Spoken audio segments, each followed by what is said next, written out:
Peace to the gods, peace to the gods. Yo, YouTube is funny, cuz. YouTube is fucking funny, bro. They be on some bullshit. Oh, God. They be on some bullshit.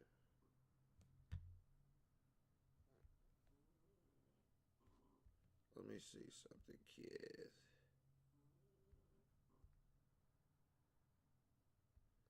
Oh, yeah, they got my shit on ban mode, cuh. Damn.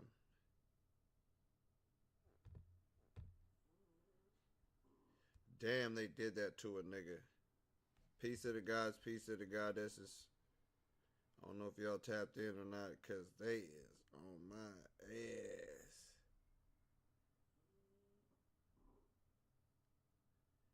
They on my ass, cuz I don't even know if they didn't,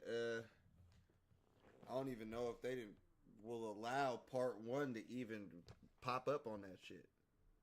Since they talking about copyright infringement and shit. I don't know what the fuck they talking. What the fuck they talking about? This shit don't make no fucking sense.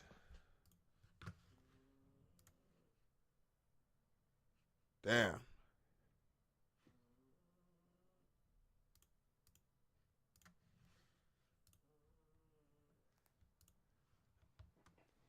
So, damn. That's 47 minutes lost to the ether. Okay? This is why we do what we do, how we do it. You know what I'm saying? We can get rug pulled in the middle of rug pulling some shit. Fucking around on these here apps. But basically what I was saying before we got cut off was simply the Agent Smith character in the Matrix was nothing but a tether to Neo, okay? In the form of, like I showed on the last one, which I won't be able to show here due to YouTube's very strict copyright fucking infringement laws and all that shit. I don't understand how you can't stream something that is already on YouTube. It doesn't make any fucking sense, but whatever, okay? Okay? Like bro in the chat said, it was meant for those who heard. Moving forward, like I said, we got Set and Heru. And with these two, you basically have the same combination of Neo and Agent Smith, Optimus, goddamn, Megatron, Batman, Joker, you name it. Okay? You name it. When we look at Agent Smith, we see that without Neo waking up, Agent Smith, there is no Agent Smith. And when you break down the actual prophecy, what is it? The Matrix prophecy. The Matrix prophecy. What does it say? After he died, the Oracle prophesied that his return and that his coming would hail the destruction of the Matrix. That's a key. And the end of the war and bring freedom to our people. So here's the interesting shit, right? It said one that would hail the destruction of the Matrix. What are we talking about? If the Matrix is to be destroyed, when did they flag us? We showed YouTube shorts, we showed a lot of shit. They flagged us as soon as Agent Smith got the damn talking about how he hate the fucking Matrix. How he hate even just the thought and just the smell of the fucking whole shit. This was a program designed by the Matrix, a part of the Matrix, who wanted its destruction. I mean, you look at the prophecy, it said it would hail the destruction of the Matrix. Okay. If Neo, see, here's the thing. That's how the Matrix do your ass. Have you looking like this, but the whole time they left hand robbing your goddamn pocket. You know. That's how they do your ass, you know. Agent Smith is the fucking one in the damn shit. How, I mean, you could look at it from multiple perspectives, but I mean, like, hey, yo. It said one that would hail the end of the damn Matrix and its destruction. We didn't have 4 goddamn movies now. And I didn't only see one person attempt to destroy the Matrix. Attempt to destroy it. To actually destroy it. Destroy it. Hold on.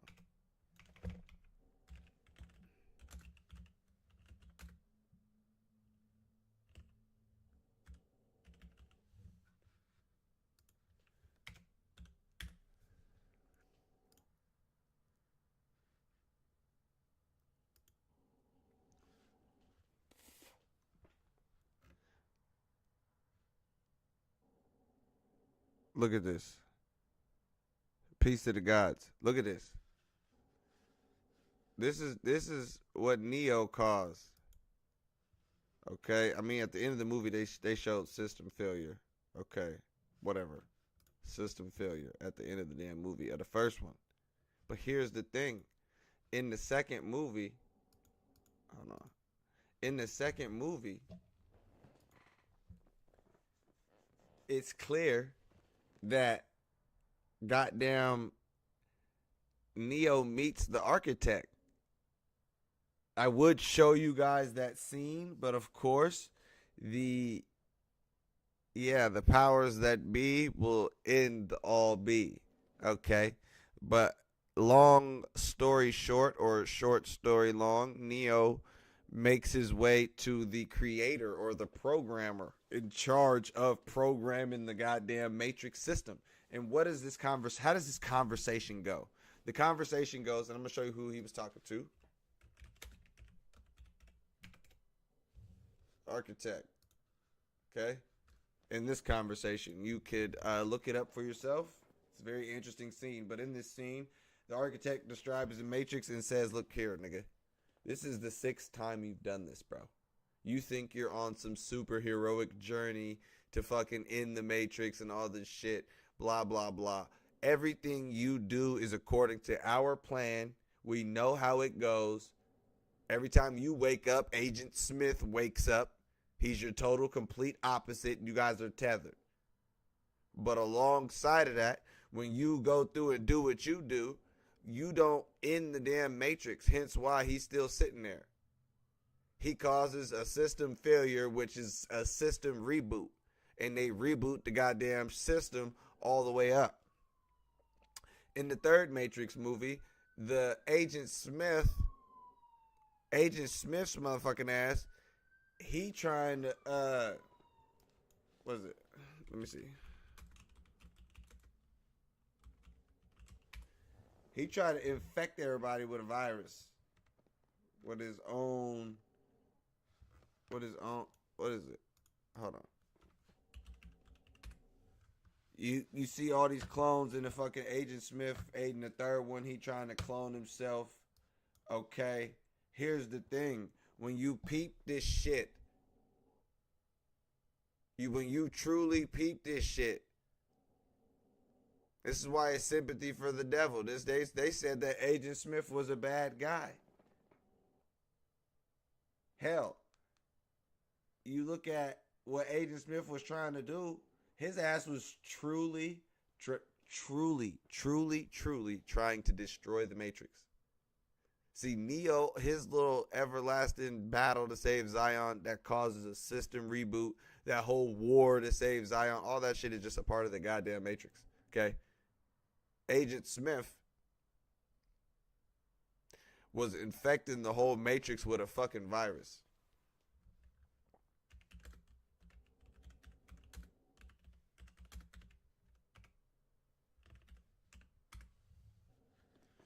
All right. Agent Smith was infecting the whole shit with a virus, right? And then in the third movie, Neo had to pull up to Machine City, right? Now this is what's interesting. Cuz pulls up to Machine City and meets with the super AI that is running the whole Matrix. The one that got all these humans in a pod and all the shit. Got them feeding them lies and shit in their whole shit. Neo pulls up and has a conversation with this here AI. And do you know what these guys are? Do you know what they're talking about? They're talking about Agent Smith. This is when I actually had an awakening. I was like, wow. Sympathy for the devil every time.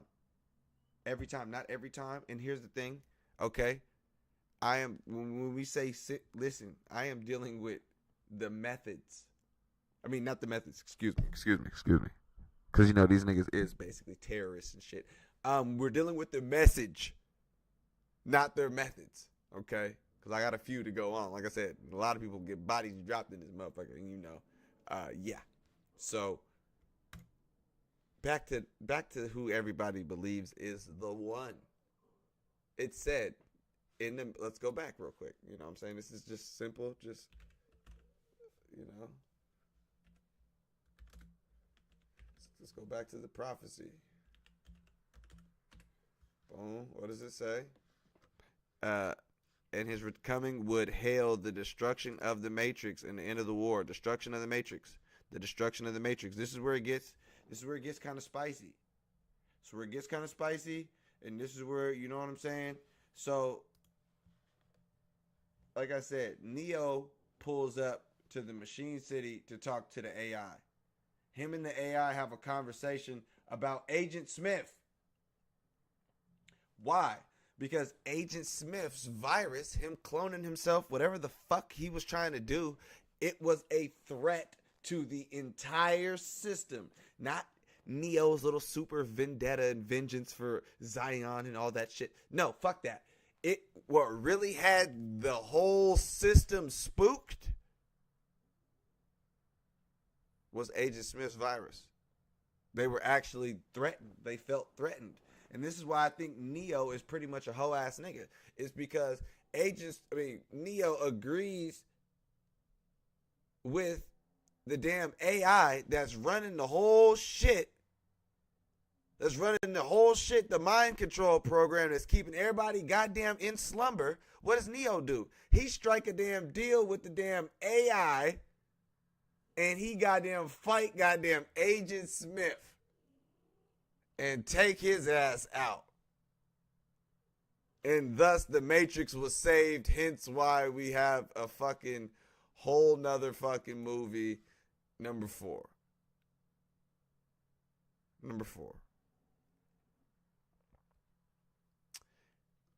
Yeah.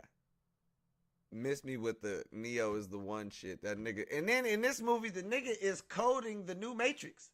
He's literally the modern archetype architect in the movie. The nigga codes the fucking whole shit. He works for the fucking feds. You know what I'm saying? He works for the fucking feds. Straight like that. So, like I said, in this fourth one, you know, this was one that I threw out. I threw this one out. They gave it a 5.6. Okay? They gave it a 5.6. Here's the thing. Initially, I gave it a 4.3.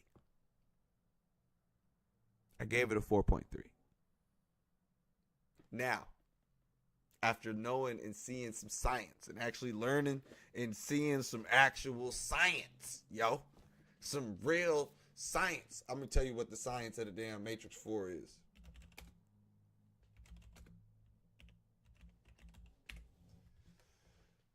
Let me show you the matrix of the science right here. Okay, boom, boom, boom. Isis and Aset.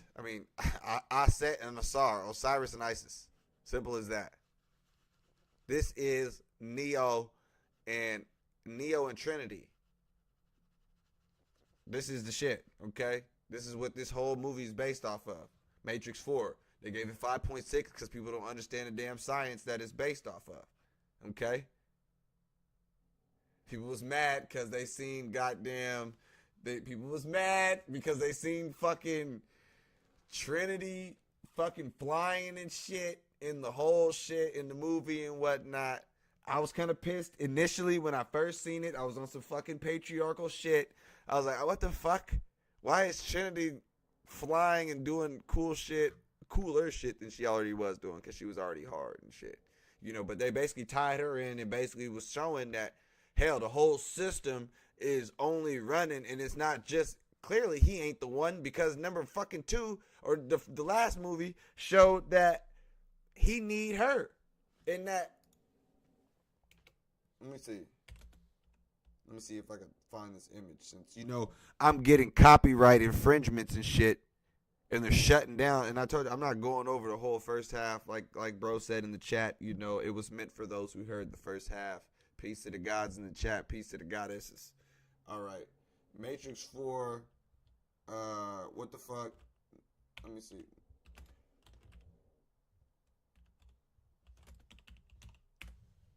Okay, boom. Okay, boom. So this was some shit. When I seen this right here in the newest Matrix movie, I was like, oh my, how they say it in London? Oh my days, bruv. Oh my fucking days, bruv. They put in the fucking science, bruv. Nah, no cap. They put the science in. This is it right here. I thought the 4th Matrix movie was mid. I was already pissed that I figured out that this nigga Neo was working for the goddamn feds, working for the fucking demiurge on some Gnostic shit. Okay? But then, in the 4th installment, they came through with this here science right here. You feel me? And this could be, you gotta look at the, the creators of the movie, you know what I'm saying? They on some shit. They a little weird. But what a lot of these filmmakers are fucking weird. Anyways, what you see right here is the science of the whole shit. Of the whole shit. It's this.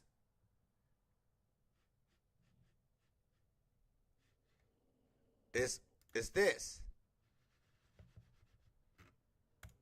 It's this. Minus his side chick. Nefties. You know? It's more of this. And this. In the Book of the Dead. Here's the thing. I thought the movie was trash. Until I found out that the goddamn system was being ran not just by one, they was using, Neo to power the damn shit, power the system. They thought by removing cuz it would crash the whole shit and whoop-de-whoop and some whole shit. But come to find out, the Matrix system understood you needed this divine masculine energy, and you also needed this divine feminine energy to power the system, if you will. And it wasn't only by removing both was they able to actually make some shit shake, per se. But they was going through hell to keep Morpheus and Trinity apart from each other, based on the love thing. Based on the love thing, because what you got over here is the basis. This is the basis of all love movies in Hollywood. This is the basis of all love movies in Hollywood. The Osirian drama, Osiris and Isis. You feel me? A man having to go down, or it's just it's where all the love movies and all the love stories, not all of them, y'all, but the majority of them is based off of this super divine through life or death love, the woman doing whatever she can for her lover, the man trying to do whatever he can to get back to her. He in the underworld. And if you really want to break it down, here's what's interesting, if we have these energy systems on us, right? On the human body, right? There's one that's extremely potent and there's one that's extremely important, right? But here's the kicker. Here's the kicker. They keep this shit blocked up in niggas. You know what I'm saying? It's this heart chakra right here. It would be green too. That's my favorite color. All right. It's the heart chakra. Now, when they take this high science, like everybody's cool looking at the high science of the shit when they put it in Matrix movies and whatnot, you know, or when they make Transformers movies and, you know, got you know what I'm saying? Everybody's cool with that high science and shit. But here's the thing, though. See, the Negro don't deal with this heart chakra. See, they can put this high science in love movies and they know that niggas won't get it because they don't deal with the actual love aspect, which is dealing with the heart chakra. They keep niggas down here with this rap music and sex and all this dumb shit. Just keep niggas rooted and shit and they damn, you know what I'm saying? But this one right here can radiate and open up some more whole other shit. This is the heart chakra is some powerful shit. And by taking away the whole love aspect or niggas not understanding that whole love thing, missing out. So if you got a girl, I'm pretty sure, you know, she may want to watch some love shit one time. Now that you know the science of what this shit is, you know what I'm saying? There's some science in them damn love stories and shit like that. I can't lie, you know. Because after me reading the damn story of the Osirian drama, Isis and Osiris, Horus, Set, you know, their battle, 80-year battle and all that, you know, the death and resurrection of the first Christ mummy, the original Christ, the Christ mummy. Let me show y'all that just so you guys know I'm not capping. The original Christ, the Christ mummy, KRST. Okay. Now here's the thing. All right. The Christos. Now look. When it comes to the death and resurrection of Asar, understand that shit, none of that was possible if it wasn't for the damn woman at first. The whole shit based on the damn woman. Osiris died, his ass done. He's cut up into pieces. Its main whole story is the woman, not the whole main shit, but you get the good portion of the shit is his woman, his wife, you know, actually doing the fucking most to piece back this man's members. And it was through her love and it was through the sacred act of the tantric thing, you know, some fucking is how, you know, Osiris was resurrected. Straight like that. They say, oh, she covered him with her wings and shit. All the shit, resurrected him. Yeah, all right. Yeah, I know what that shit mean. How you know it was fucking? How the fuck do I know it was fucking? When she resurrected, cuz somehow magically she became conceived with Heru. How she came conceived with Heru because he was resurrected by the power of the damn pussy. Straight like that.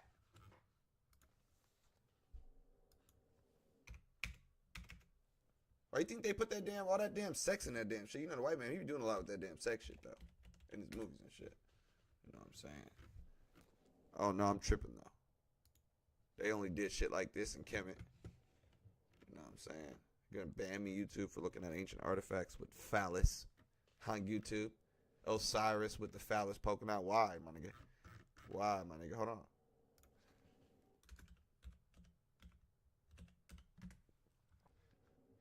Hold on. Let's see what they say.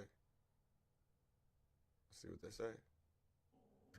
In ancient Egypt, the obelisk was a symbol of the phallus, of the masculine god, and it was associated with the god Osiris.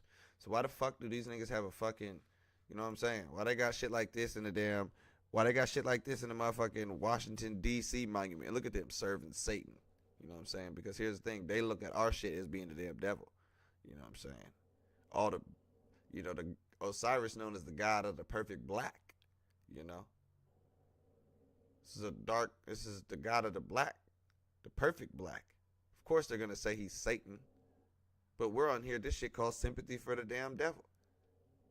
First of all, if I just showed y'all Osiris the first Christ, how the hell he the goddamn devil? If anything. And that's his phallus. Why not? It's not even Set's phallus. So it's not even like you can even say that, you know? So like I said, you understand the science. It got his phallus everywhere because that's showing his creative principle. It has to do with the creative principle. He was involved with the creation of Heru. No cap. He's the god of agriculture, dealing with the creation principle. The male has the act of creation as well. You dig what I'm saying? They got the seed and shit. You know what I'm saying? They got the seed. Okay? So, yeah, when you look at the love thing that's dealing with Osiris and Aset, understand this is the basis of not just all the action movies I spoke of in the first part. Because if you guys are just joining me, I did do a whole part 1 of this shit right before we got shut down. We got shut down. Copyright infringement of the copyright. Fuck them. Okay.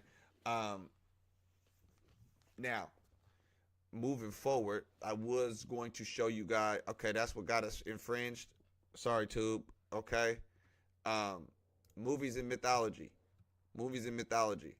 We got one of my favorite characters, Storm. What does it say? Born Arroyo Monroe to a tribal princess of Kenya and an African American. Storm was raised in Harlem. Hold on, wait, what? So we got a woman, Arroyo Monroe, a tribal princess of Kenya. Tribal princess of Kenya. Movies in mythology. Who the hell is Storm? Storm is the goddess Oya. The goddess of storms, winds, rebirth, change, gatekeeper, symmetry. Like I said, they put this shit in all of the damn science. They put all the science in all of the damn movies and whatnot. They can't shy away from it. And like I said, when you look at a lot of these characters that they paint in a dark manner, you know, like what was one? This was Thanatos, the Greek god of non-violent death. This is why Thanos wanted to snap his goddamn fingers. This is why he was like, man, listen, man, I'm not even trying to drop niggas like that. I'm not even trying to chop niggas' head. The personification of death. But here's the thing. You got this whole theme in Hollywood where they want to preserve humanity.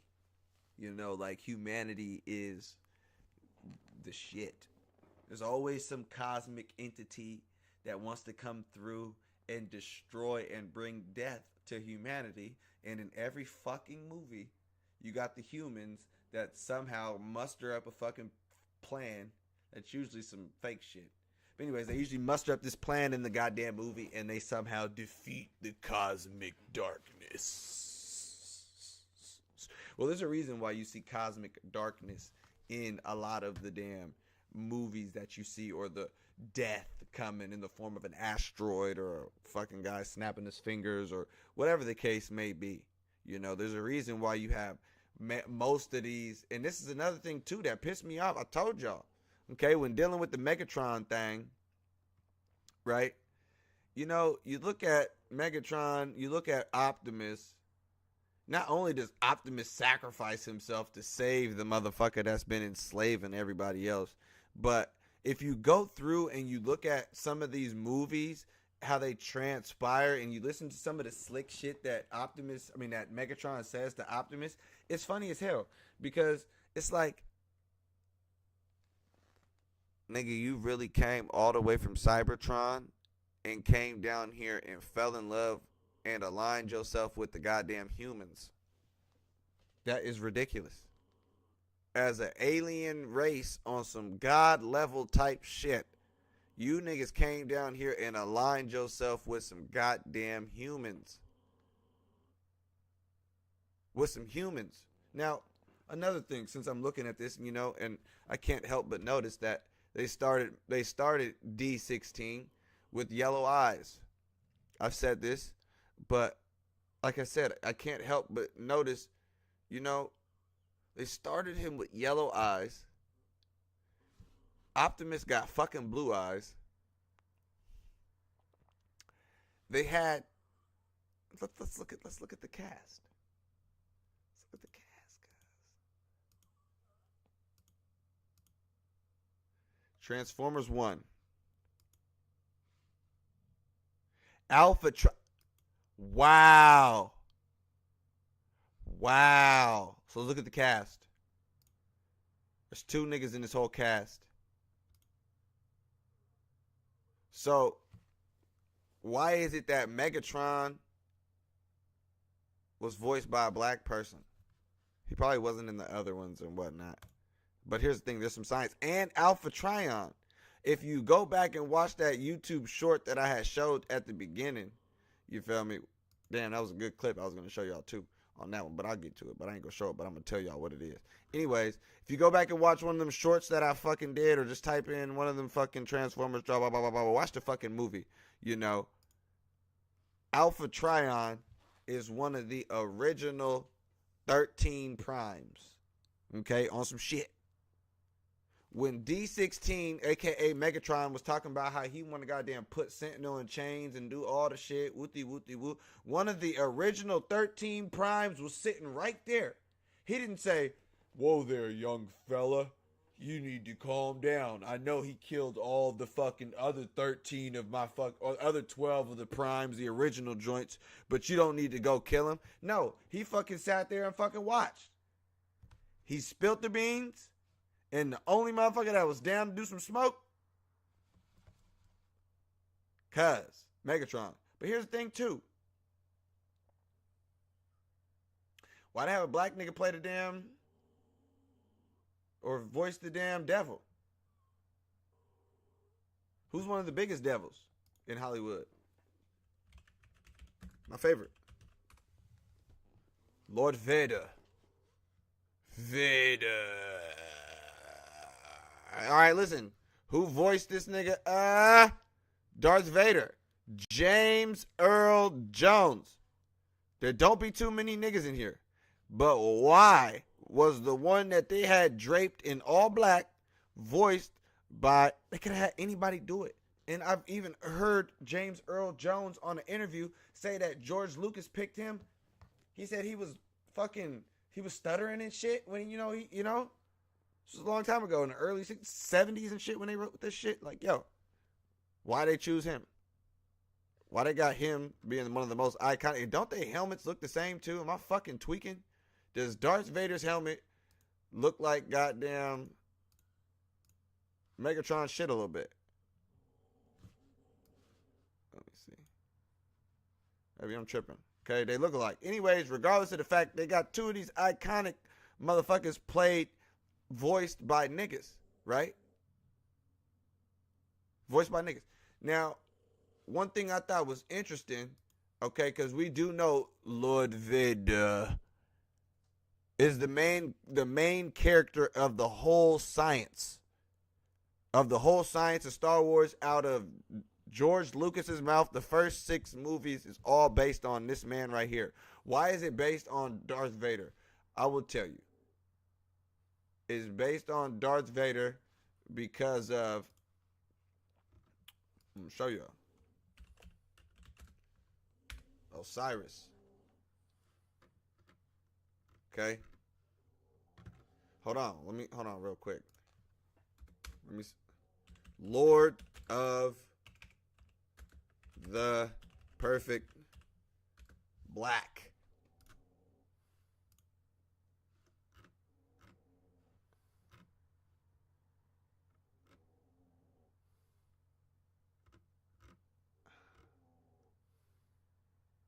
All right.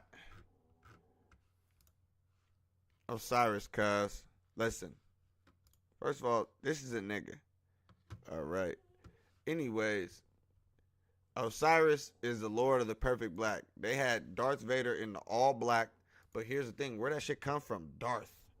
Why do I like to go by Darth? Darth Vader's name comes from. First of all, we got to look at the Jedi in Egypt, because we're dealing with the movies and mythology. Fuck it, I can't show y'all anything, so I mean, fuck. The Jedi. Let me see.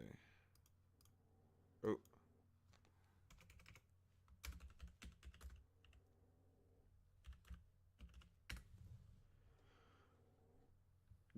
Listen, the Djed is an amulet and a cult object of ancient Kemet. The Djed cult was a part of the Osirian cult, which was centered in Abydos. I got a big ass book over here called. Let me show y'all, because this got some science on for that ass.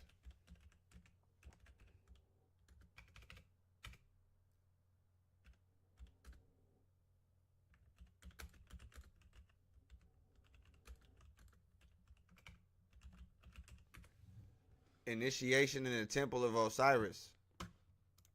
This big ass book. On God. This right here. This book right here, Temple of the Soul, Initiation at the Temple of Abydos by Dr. Muwatta Ashby. Listen here, cuh. He was breaking that shit down, take you through the whole shit. Hardcover, $63. Buy it. Take you through the whole shit. You feel me? And you see on the cover of the shit, this is Osiris. Okay? Now listen.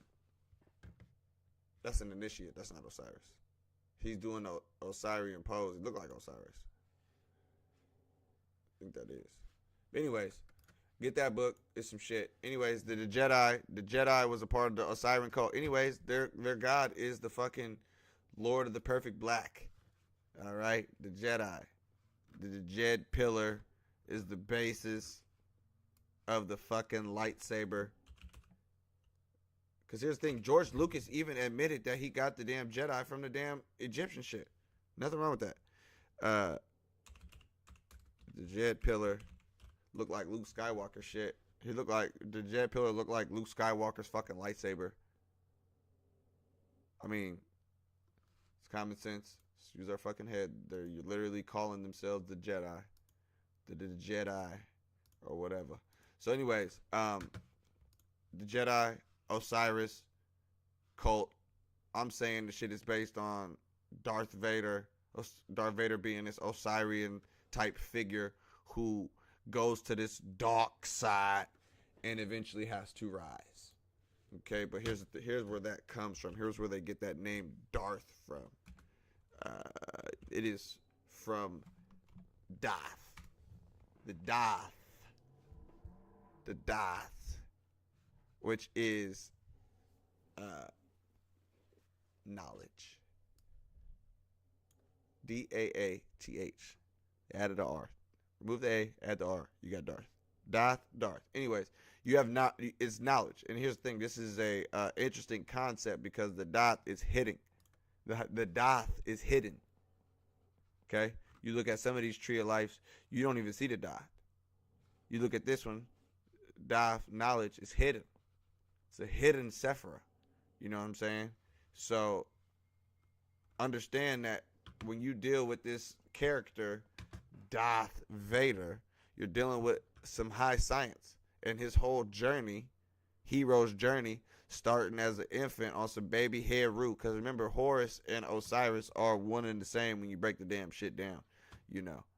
But you see his son came through and actually, that's what's interesting too.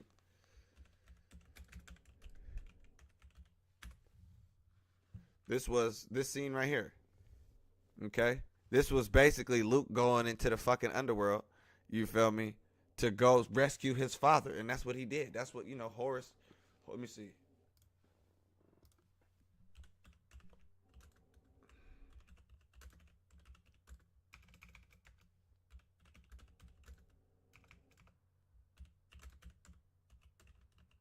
If y'all wonder why I be messing up when I be typing, it's hard. This mic is like right in my fucking face, and I'm like, about, yo.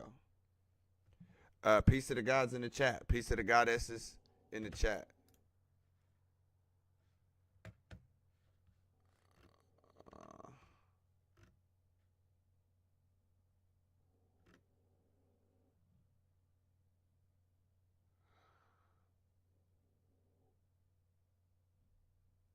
Okay. He was the man. Okay. Many different forms. Book of the Dead. Bully from the Underworld. Coffin text. This is some ancient shit right here.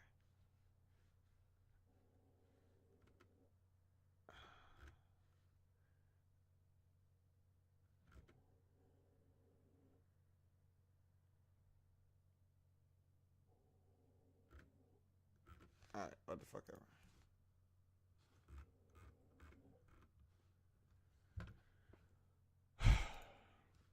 Luke, what did he say? What did he say? I am your father. Which I believe is probably some Mandela effect type shit. Because now he's saying, no, I am your father. I don't remember that. But yeah, this right here is one of the, and this is, like I said, this is why these movies are able to do so well. Because these stories are embedded in people's psychology. And if they're not, they must be. The redemption of evil. The fact that the evil that you perceive to be evil is just struggling, at a certain phase in that portion of person's life, if you will. And like I said, this is not for every fucking human on the goddamn earth, because humans are the epitome of evil, if you will. Okay. Now, when we're dealing with the individuation and the individualization of the soul, right? You gotta understand, these are the two cosmic forces that are battling in between. And it's not until, you go through what's called the dark night of the soul until you could fully be redeemed. He had to go through the full dark side. And, I'm someone that kind of, clearly, I call myself Doth, right? So I'm a fan of the character, but I call myself watching, Star Wars Episode 3, one of my fucking favorite movies.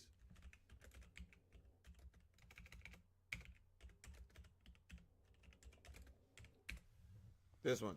Clearly, it's the fucking logo of my fucking shit, right? This is the one when Cuz turns into Doth, right? And I have to say it like that because Palpatine says it like that. Doth, right? He turns into the Cuz, right? But here's the interesting thing. This nigga was a crash out for real. I'm really watching this shit. I'm like, damn, Cuz is crashing out. Why is he crashing out? Why'd he crash out? Show her. This is why he fucking crashed out. Boom. Heart chakra. Heart chakra. Heart chakra. Why'd he crash out? How'd he become Doth? What was the reasoning behind this man's journey into the dark side? Hell, the same reasoning why you see in a lot of these other mythologies and movies. To save his fucking lover. For the heart chakra. They said, listen, we dealing with a world. Let's dive into the Star Wars realm for a second. We're dealing with a world that got motherfuckers that can use the Force and shit. You're dealing with motherfuckers that got damn magic and shit, magic lightsabers and shit. So, Anakin training, right? He learning all this shit from the Jedi. Woopty woopty whoop, whoopity whoop whoop, right? I have to type in pictures because copyright fucking infringement.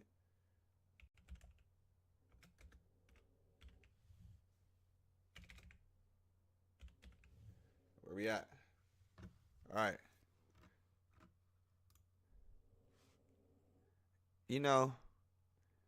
This was interesting. Even watching the damn shit. I watched this movie a lot. But Chancellor,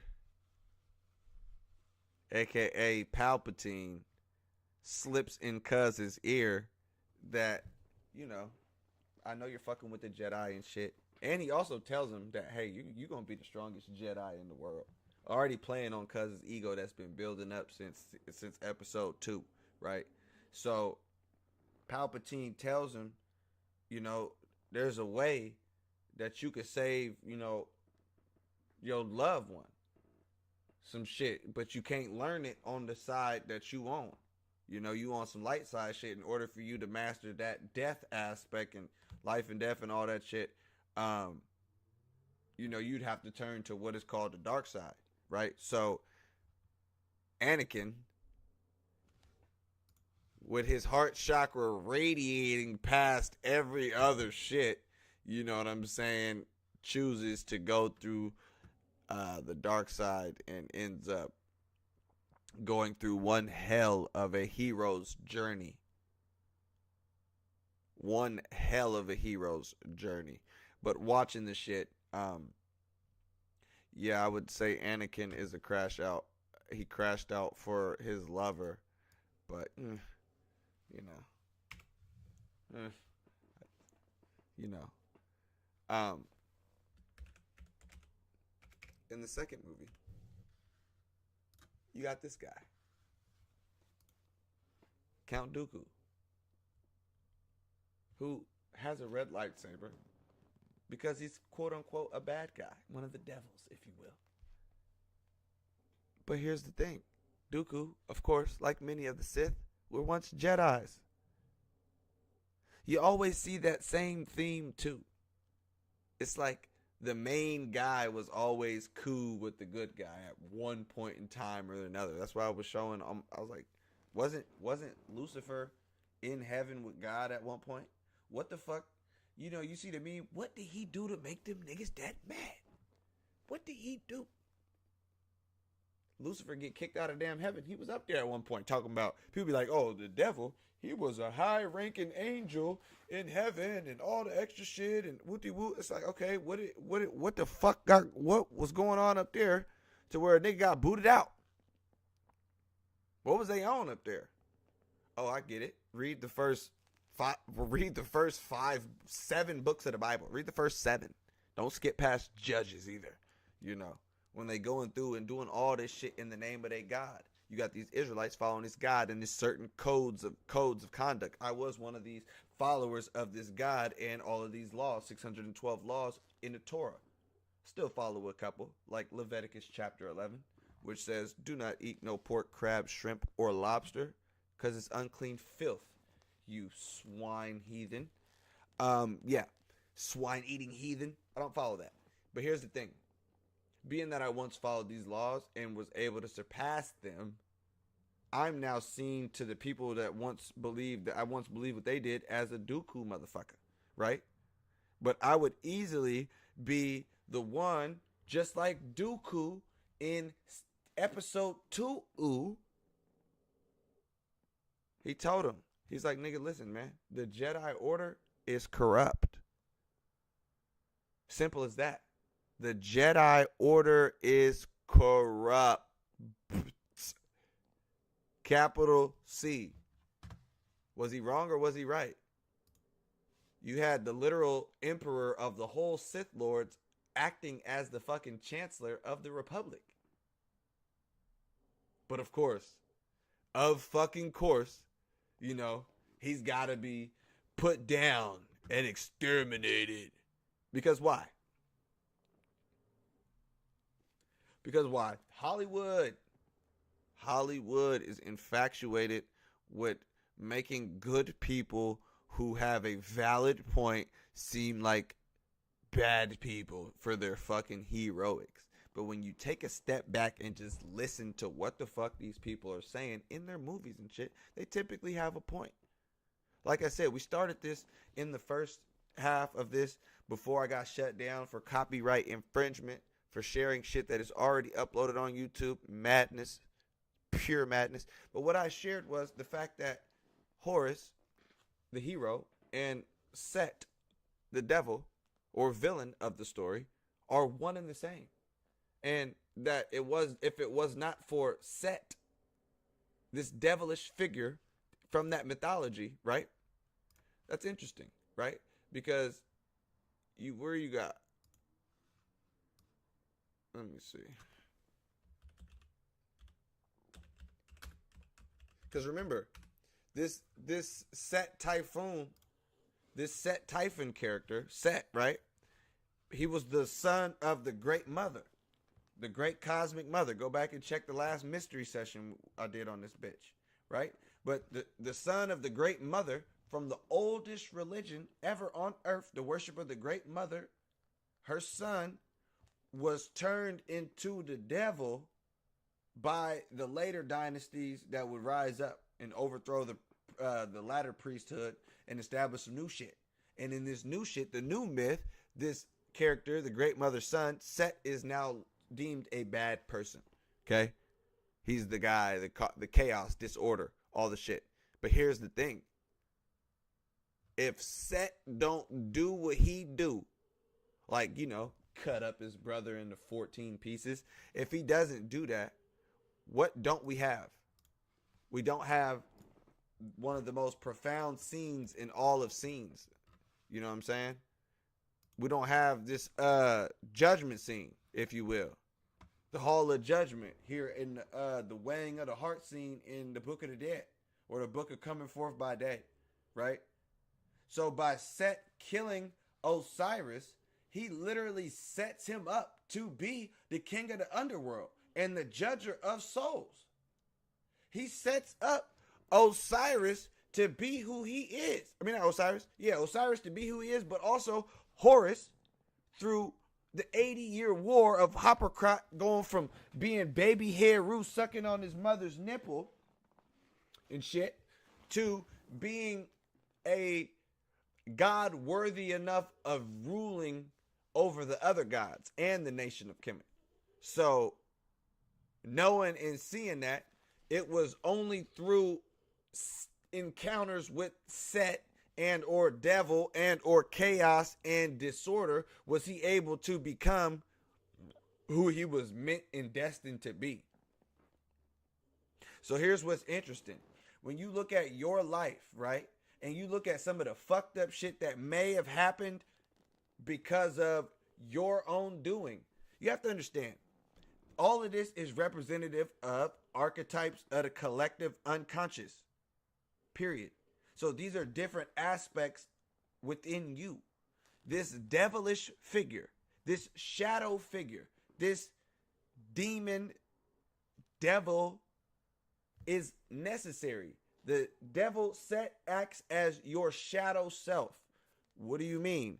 I mean, there's times where unconsciously, your shadow will come through. It's kind of like the movie Inside Out. You think that's some bullshit, but hey, you think that's some bullshit. All right. Anyways, it's kind of like the movie Inside Out. Sometimes the shadow gets to drive. And the shadow's going to do some fucked up shit, cause some chaos, disorder, and some crazy shit to go on in your life by the strength of your own hands and your own doing, which is going to cause you, in turn, forced individuation, forced growth. No, it's not. No, 9 times out of 10, it's not some external force playing on your soul.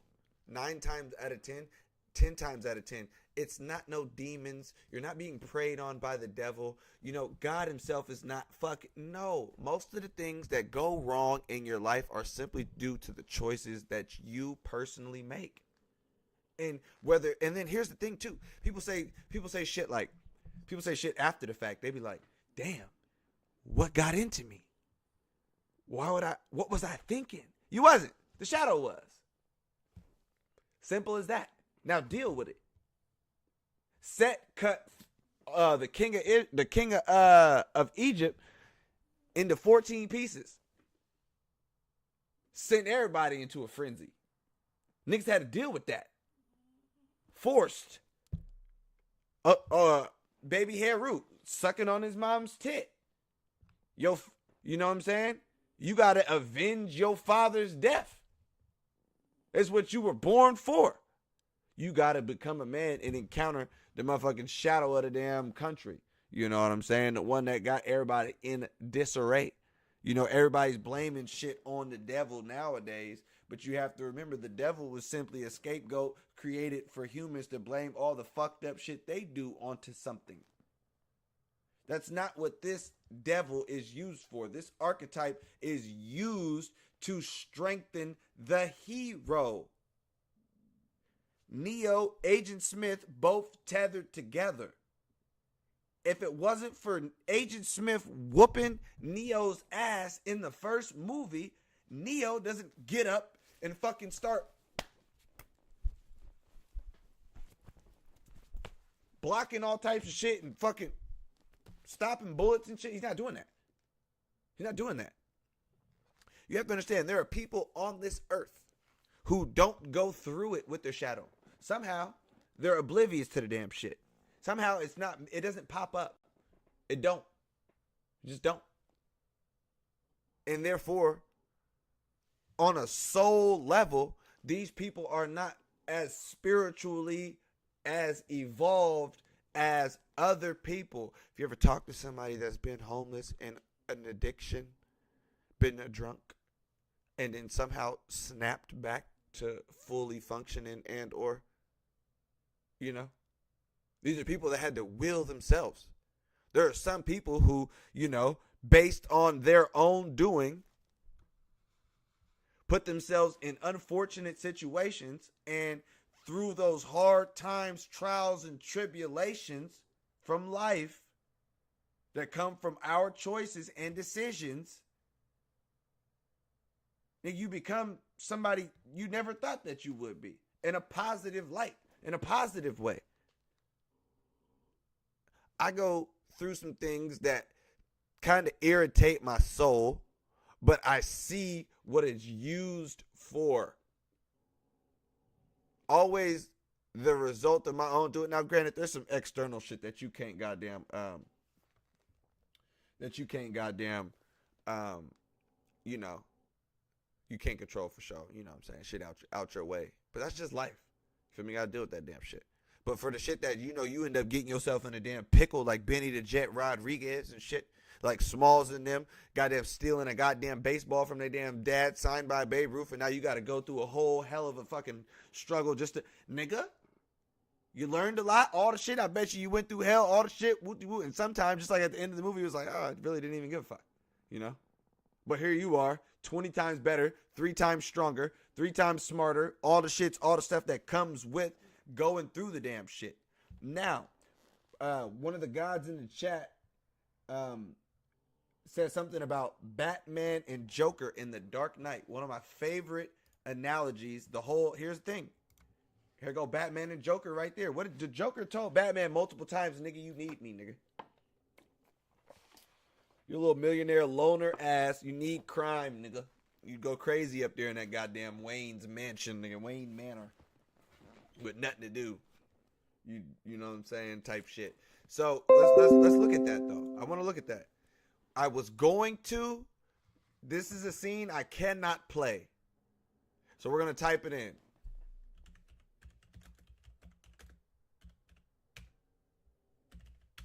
Because, you know, why did I say Joker 2, nigga? We don't want to see Joker 2. Harvey Dent and the goddamn Joker, nigga. This scene right here. This is a very... Come on, man. Come on, medium with that bullshit. All right, this scene right here. Got my nigga in the dress and shit. But powerful. Because Harvey Dent was one of those guys, you know, who believed in the right thing. You know, you believe in the right thing. And then there's people out there that are literally oblivious to the bullshit. Like, you know, they think all shit is right and there is no wrong in that. No. Somebody like this is necessary. You trying to white knight and all the damn shit. God damn. Close. You trying to white knight and shit. What did it say? The hospital scene in The Dark Knight is a turning point in the film. Harvey Dent, a symbol of lawful justice and order, throws away all of his achievements in his commitment to fighting crime and his obsession with order in a single moment, all because of a 5-minute conversation he had with the Joker. I believe the scene that I was going to show, but of course, you know, copyright fucking infringement, was talking to his ass about the exact state of the world that we live in right now today. Now, what's interesting about this character, the Joker, we'll talk about both versions, because this version right here,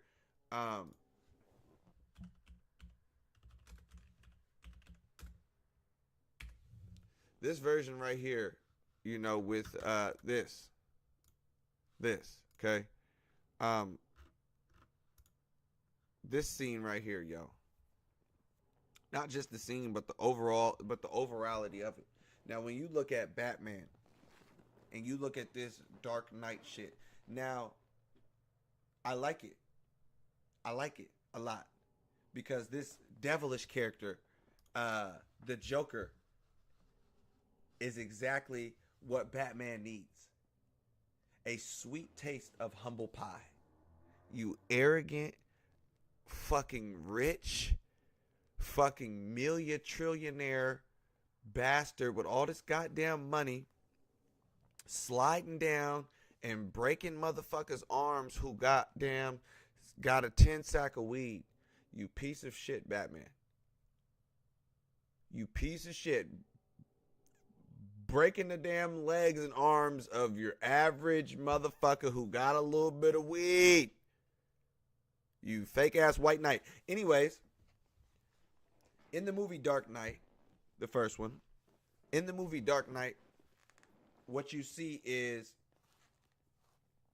the Joker act as Batman's shadow, right? His polar opposite. See, Batman is a man of morals, right? Stick by the code. Stick by your guns. Stick by what you know, the right thing. Justice. Dark justice. Looking ass, all right? The Joker, he wanted to expose the Batman's ego for what it was. The fact that it's not that you're still human, nigga. You got all this, but if I push you in the right direction, you would choose this over that. You would save this person over that person. You know what I'm saying? So basically, he puts Batman's ego on display the whole damn shit. Alfred told his ass, some people just want to see the damn world burn. And Batman want to get into a goddamn scuffle with somebody that literally is drawing him out and pulling out all of his fucking ego. Hence why in this same scene, Batman loses control and gets to punching on Cuz's face. You feel me? And Cuz is just laughing. Because he's like, yeah, nigga, now I'm getting there. Now I'm getting there. There's a point in time in the movie where Batman has this breaking point. And this is where I believe the Joker won viciously. Because there's the part in the movie where they do the damn, it's what leads up to fucking Harvey Dent ending up in the hospital. Joker takes Batman's girlfriend, or not girlfriend because she's in love with Harvey. Anyways, takes the girl he loves and takes Harvey Dent, the motherfucker who's prosecuting all the people he's putting in jail, and puts him at 2 separate locations. And he tells him the address for the girl is here and the address for Harvey Dent is here. Knowing that Batman's ego wouldn't allow him to go save the person that's actually putting away all the criminals. But he went to the address that he said that the girl was at, but it was really Harvey Dent. And the girl got blown up. Blow his ass up. Now, into the second movie. Because here's the thing. This is why it was called The Dark Knight. That brung this man down to the pits. The Joker brung him out and exposed his ego and took the one thing that he loved and really broke him all the way the fuck down to a molecule. Now, you know these movies are dealing with alchemy because you can see the next movie is called The Dark Knight Rises, right? And in this Dark Knight Rises, the very opening scene, what did it say? What did he say? Bane was like, the fire rises. Wooty whoop. Okay, we talk about some Kundalini energy rising in this movie. Okay, what are we doing? All right, so the movie starts off, Batman Dark Knight Rises. The nigga's in hiding. Like, Catwoman is, like, stealing from him and shit. And she's like, oh, we haven't seen you in, like, 10 years or some shit. So showing that the Joker, what he did to him in that movie, had a lingering effect on his ass.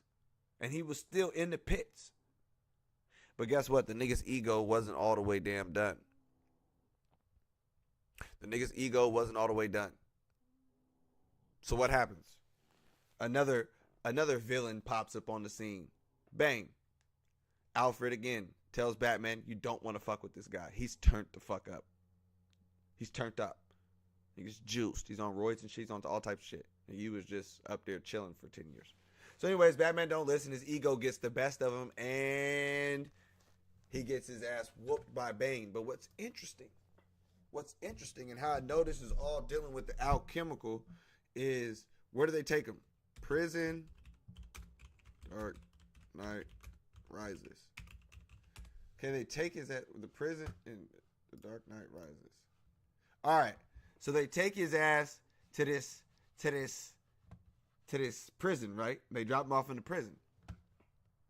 This all has to do with, you know what I'm saying?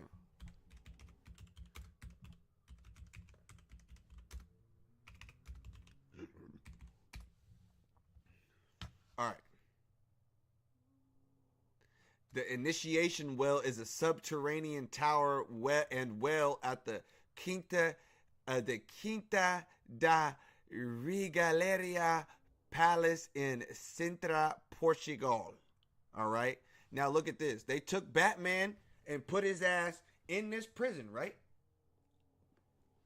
This in Spain is called a Moorish initiation well. This is what niggas used to do their ceremonies and all the shit back when the Moors ruled Spain, dealing with the initiates, right? Showing them, you know, different levels of consciousness, raising them up, all types of shit. Whatever the fuck they was on, you know what I'm saying? Look at the Freemason rituals. Nigga started this.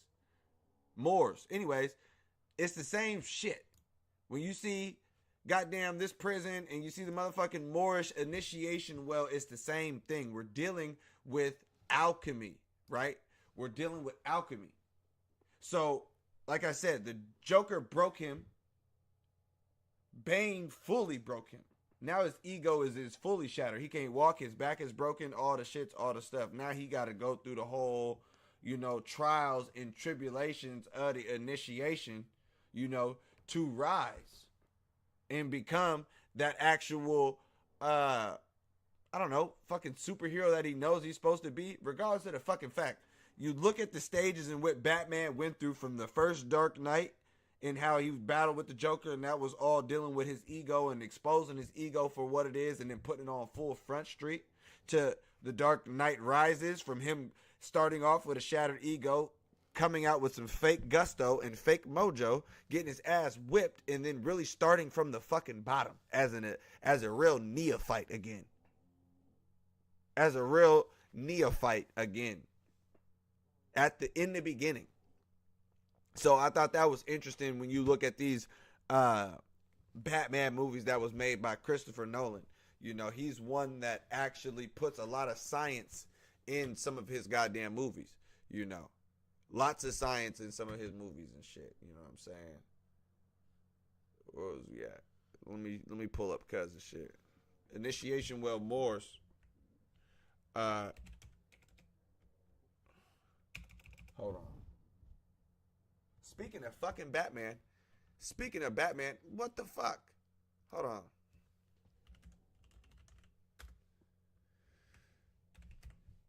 You guys watched the new Batman movie? It was a good movie, cuz. On my mama, that was a good movie. You know, I do this shit, man. Trust me. If I say something's good, fuck with it. All right?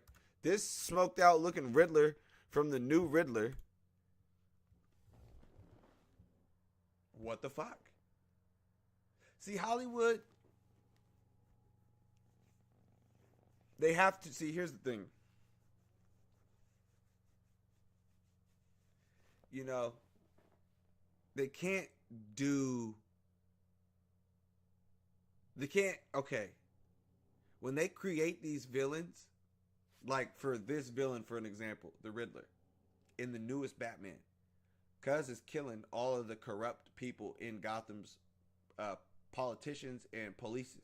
The police motherfuckers that's dirty, and everybody in the damn government of Gotham is getting knocked off if you're involved in some shiesty shit.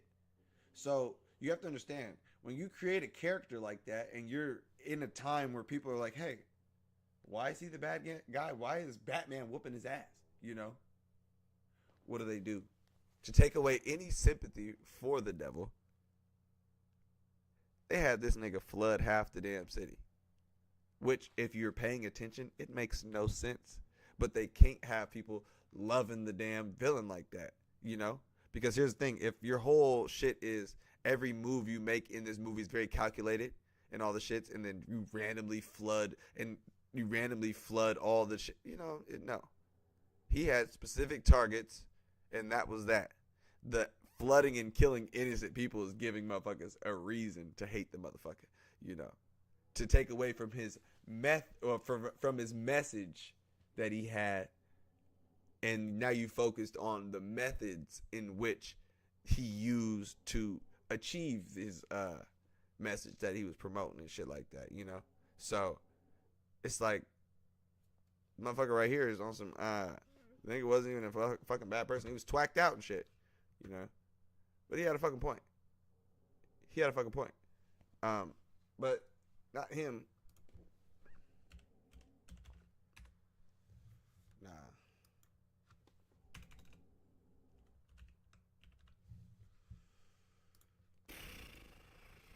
This nigga.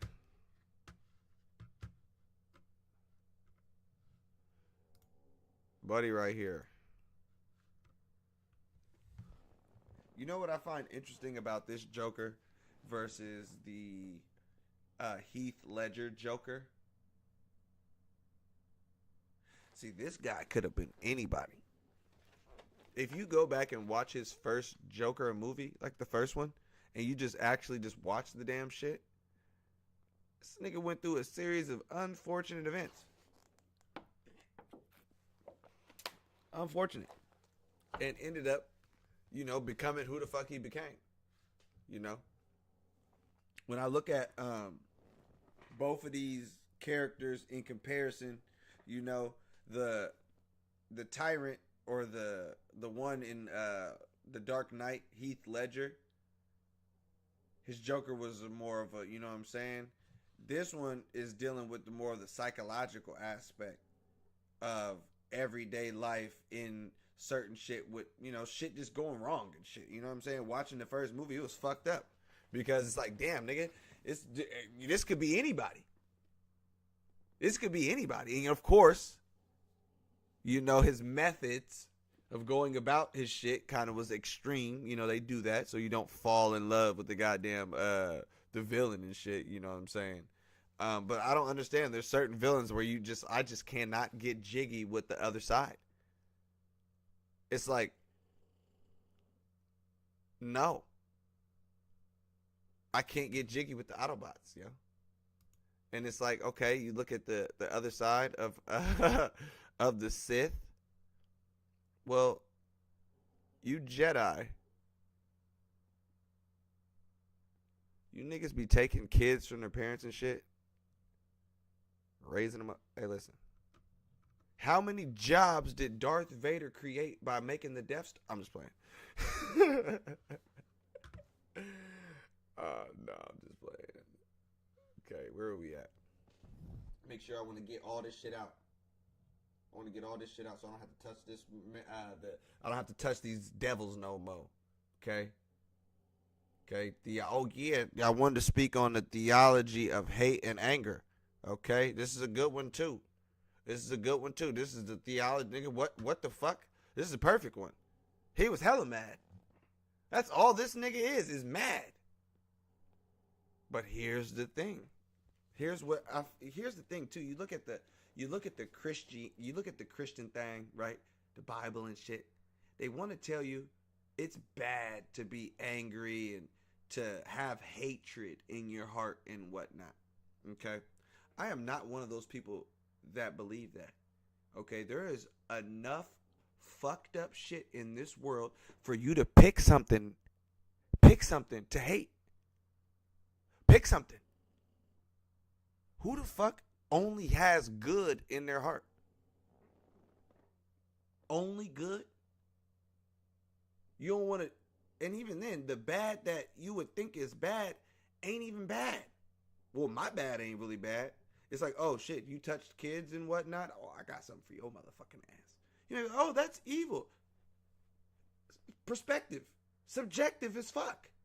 What the fuck? No. So to sit there and hear somebody say, oh yeah, we're pure at heart, whoopty whoop, appa appa, I'm not hearing none of that shit. Like I said, if you don't understand the theology of hate and anger, hell, the goddamn God of the Bible, mad as fuck, always hating on something, always angry at something. You look at, there's a goddess.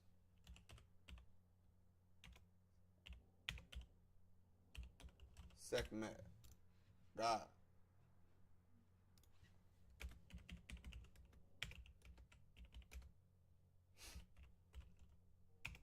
Let me see something, guys.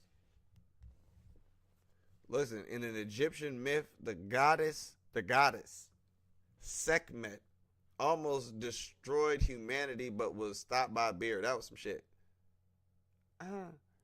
So listen, this is why I always be talking about the demiurge and, you know, God and God being a bitch ass nigga and, you know, God being a hoe. You know what I'm saying? I fuck with the devil. You know what I'm saying? What could he do to get you kicked out? You know what I'm saying? I'll tell you what his bitch ass did. He was up there being jealous and shit. Anyways, what does it say? What does it say? What does it say? Humans were no longer worshiping him dutifully. They were lazy and selfish. As a punishment for ignoring him, Ra transformed his daughter Hathor, aka Het Heru, into the bloodthirsty, lion-headed goddess Sekhmet and sent her down to punish mankind. Sekhmet killed all in her path, destroying entire cities in the process. I can finish the story because I know it. Ra, seeing that Sekhmet is on a war path, destroying all of the earth, he decides that, holy shit, what the fuck? I hate you bitch ass niggas, you humans, but I don't hate y'all that much because if I don't got y'all, ain't nobody gonna worship me. Anyways, he turns the water into like red beer or some shit. Tricks Sekhmet into drinking the damn shit. She get drunk and stop killing motherfuckers. Turn her ass back into the goddess of love, Hathor or Het Heru. Here's the thing. This is a certain type of energy. The Sekhmet. That Sekhmet energy, okay? They want you to think that, hold on. Where's my, they want you to think that's some evil shit. On God. Oh, here it is right here. Okay, what we got right here is, boom. The Satanic Bible by Anton LaVey. Of course. Now, what's interesting, in the Satanic Bible, one of the infernal names, is Sekhmet. You know another one that has, you know, just pure Sekhmet was on some shit. The one everybody else fears, the goddess, Kali. Okay? Kali. People see this shit, they get spooked out. They're like, oh shit. What the fuck? Oh shit. Yeah, oh shit is right. Kali is nothing but the Hindu version of Sekhmet. Okay? Now, she is a great mother type of energy. She is the primordial. And here's the thing. You hear great mother. Oh, shit. No, she's loving. No.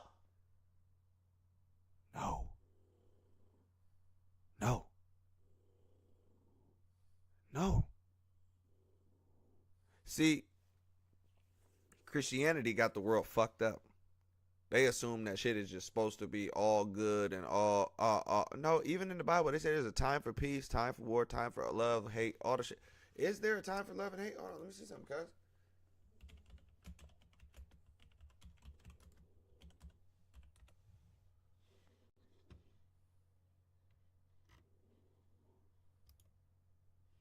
A time to love and a time to hate, a time of war and a time of peace. I fucking told y'all. Of course, the God of the Bible would say there's a time to hate, but you have to understand, there is a time and a place. Like I said, if you ain't got no shit, find something. You need a little bit of fire under your ass. Nothing? If I want some hate, this is all I got to do. Sorry to anybody who's watching who feels offended by this, but not sorry. If I want to feel some hate, some anger, if I want to draw something out, I'll just go right here. I just type in alligator bait, right? The gut-wrenching story of how black babies and alligators. It's not a myth. Babies were used to lure alligators and crocodiles in for hunting.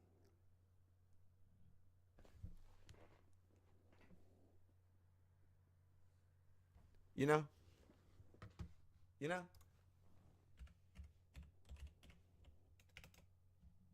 How do you not have anything to hate? Huh? Nothing? Nothing?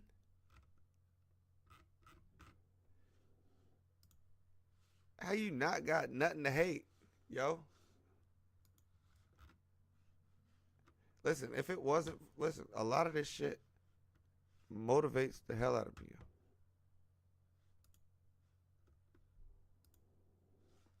Hold on. This shit motivates me. It keeps me going. It lights a particular match under my ass, okay? It lights a particular match under my ass. Do I have to act on it and fucking no? But to have love, look at the people who only have love in they damn shit, right? Or just try to skip over the emotion anger. Listen here, let me explain something to y'all. The emotion anger is necessary at times, okay? It's necessary. Fuck are we talking about? Somebody's treating you wrong. Somebody listen here. This is it's a little bit of this Satanism for your ass. This is the opposite of Christianity. That's all that shit is. Yeah, but Christianity teach you to turn the other cheek. What he say in the damn satanic Bible? Don't let nobody goddamn slap the shit out of you. You better not be no bitch like that. You better not be no bitch. Even in the damn book, a time to love, a time to hate. A time to hate. How many? What was in the fucking Transformers movie? He said, nigga, I hate this nigga. Optimus. Oh, no. Oh. Why do you hate Sentinel? Oh, he's only enslaving our whole fucking race. He's only taking the fucking sparks out of our chest to where we can't even fucking transform. And we have to just sit there and mine the damn bullshit, our own planet's energy. And he taking the damn energy and giving it to the fucking alien op race. I hate this nigga. What the fuck? What the fuck? Now, this nigga was kind of tripping a little bit, okay? He mad at Obi-Wan. He was tripping, okay? He was a little bit tripping, okay? But here's the thing. Guess where hate got him? Strongest in the galaxy, nigga. Strongest in the fucking galaxy. There is science behind hate. We are not living in a time of just... No, there is plenty. If you live in the United States of America, I can name you 20 things right now that you need to be hating. Okay? One starts with A and ends with Orson. Okay. One is abbreviation PDF. You know what I'm saying? A rap with an ist. You know what I'm saying? A graper. You know, I can name some shit to hate. You know, some people that need some damn vengeance, some damn justice. Some families out there that need some goddamn justice for that ass. But we live in a society that does not want that. Listen, black people are the worst at this shit. You know what I'm saying? I gotta talk about my people because you know what I'm saying? What they say. Hold on real quick. Watch this. This is black people for that ass. This nigga. This dude went into the damn church and said, "Hey, can I pray with you guys?" And then goddamn held hands with these people in prayer. And then shot and killed him. And then when the police came and picked him up, they said, "Are you hungry? You did good, son." Took his ass to Burger King.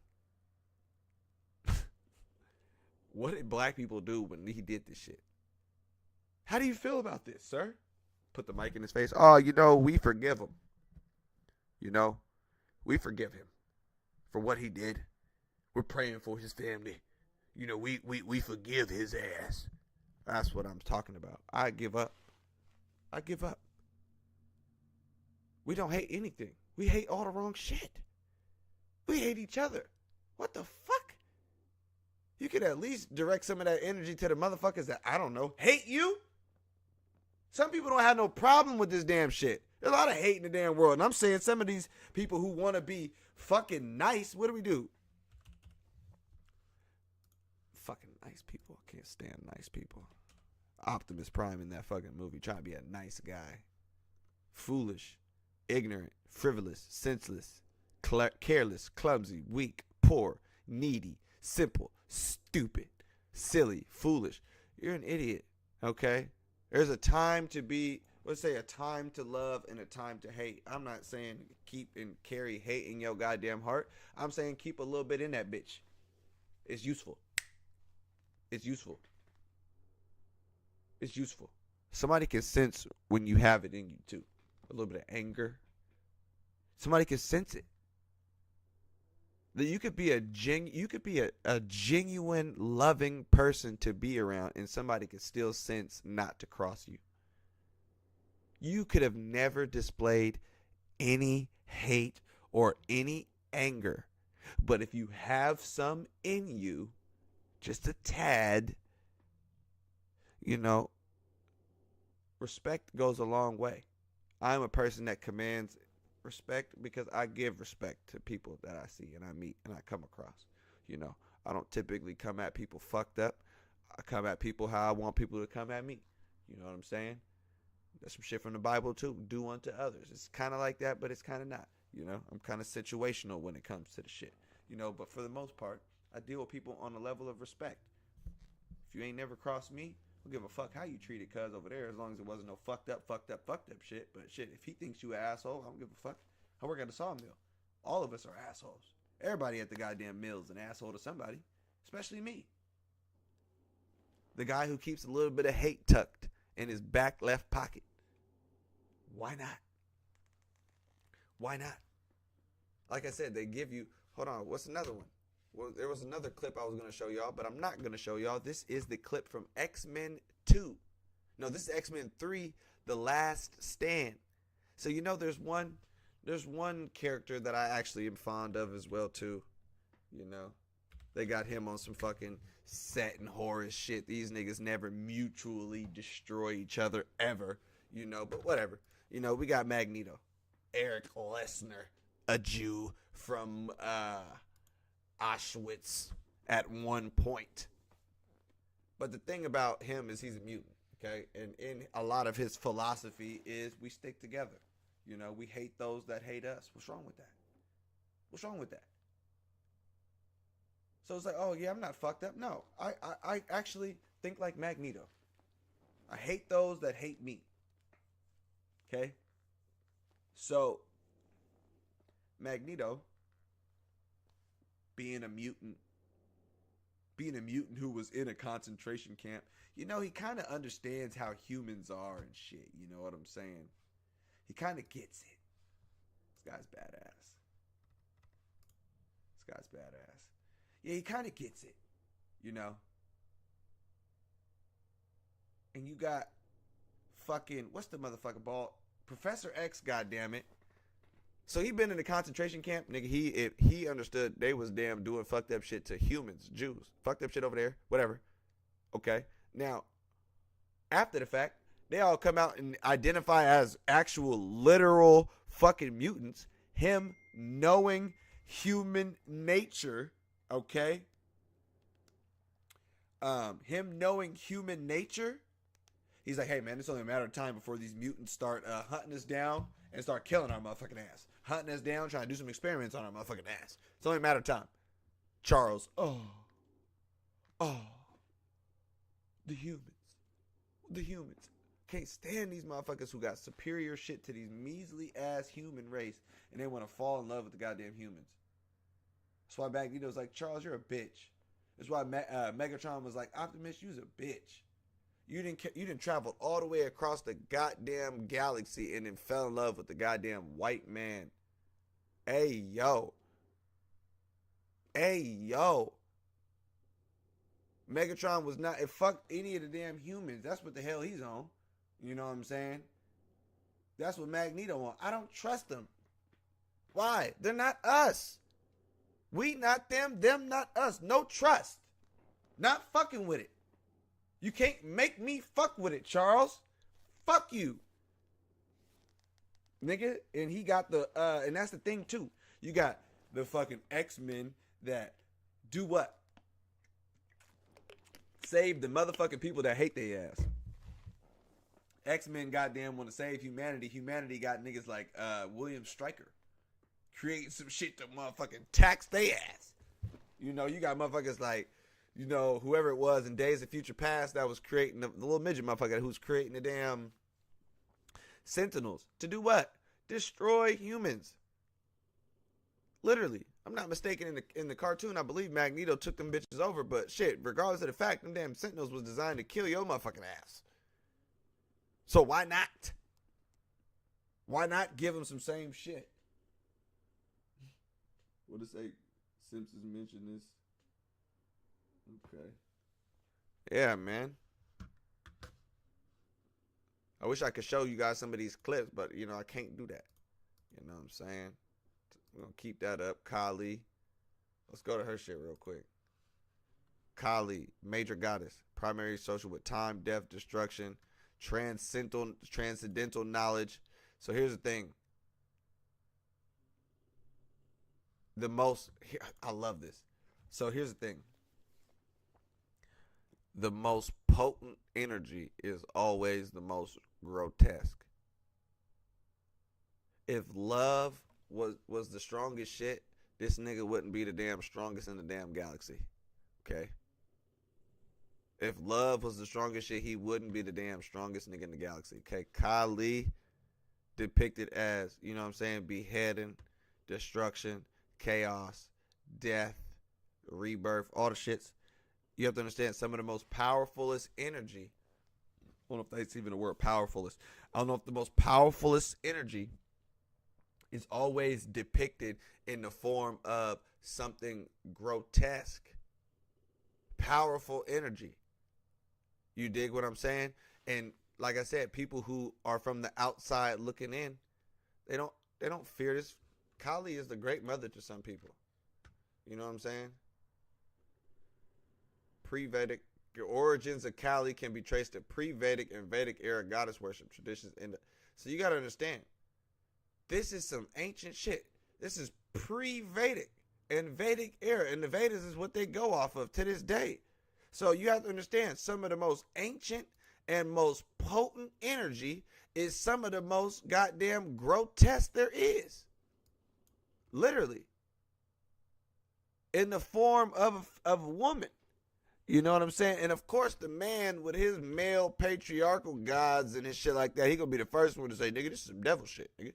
She got all these men's heads on her neck and shit, and niggas' arms and shit, and all the shit, and stepping on the goddamn man and all that. Yeah, nigga, it's the damn science, nigga. This is the most potent form of energy. That female chaos goddess, all the shit. You feel me? Chaos goddess. And that's another thing that come with the damn. A lot of these movies have this same theme as far as, you know, some cosmic chaotic force coming from. Look at this.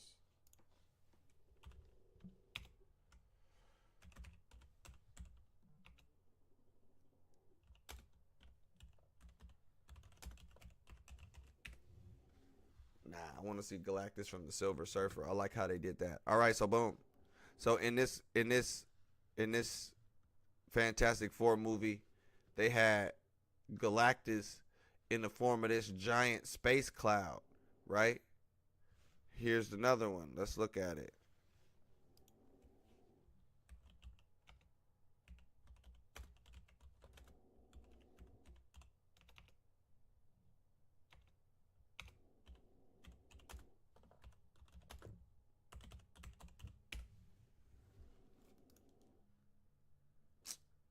Oh, fuck no.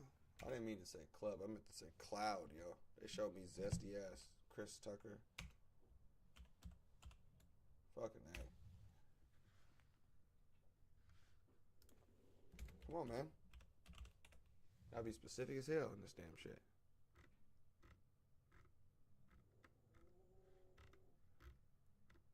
Alright, I will be able to show you if it was in the damn shit. Oh, is this it? This is it.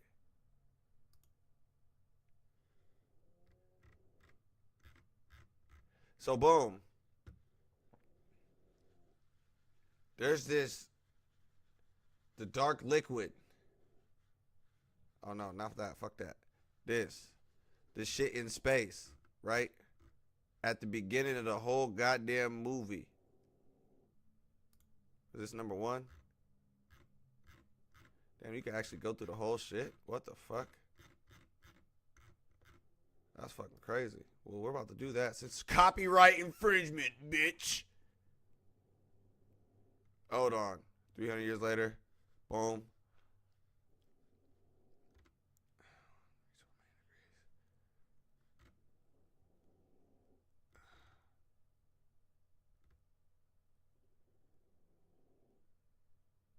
All right, boom. The old priest, because there was a shit in the damn sky. This is the beginning of the movie Fifth Element. This is the beginning of the movie Fifth Element. They was on some shit. All right. The old priest, an expert of astrophenomena. Astrophenomena steps forward and offers a different theory. He is in his 60s, shrewd look on his face, priest, whatever. He suggests that wherever there is life, it brings death. And because it is an absolute evil, shooting it would only make stronger. So again, we see in space some cosmic super evil that is trying to bring about death, right? In the beginning of the movie Fifth Element, okay? And you go back over here to Galactus, you got the same shit. You got this super evil cosmic cloud or whatever trying to engulf all of humanity and goddamn in the whole shit. In the whole shit. This is the same. This is a common theme, right? This is a common theme that we see is this fucking ancient evil. You know what I'm saying? What did he call it? He said it's an absolute evil. And shooting it will only make it stronger. So they know.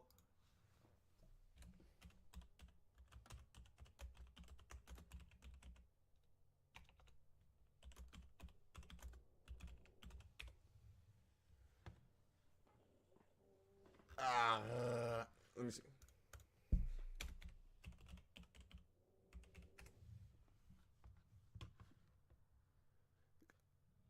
Okay.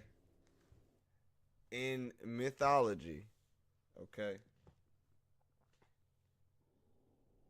Watch the new X-Men joint? Is it mid, bro? Fucking A. You know, they be fucking shit up. But I am finna watch. There's a couple shit I am finna watch that's cartoon. Watch this. Tales of the Jedi, because this is where they show that nigga Dooku, and they show the nigga Darth Maul was right too. He wasn't no super op. Darth Maul and the Clone Wars. Check out both of them shits. I haven't seen either one of those.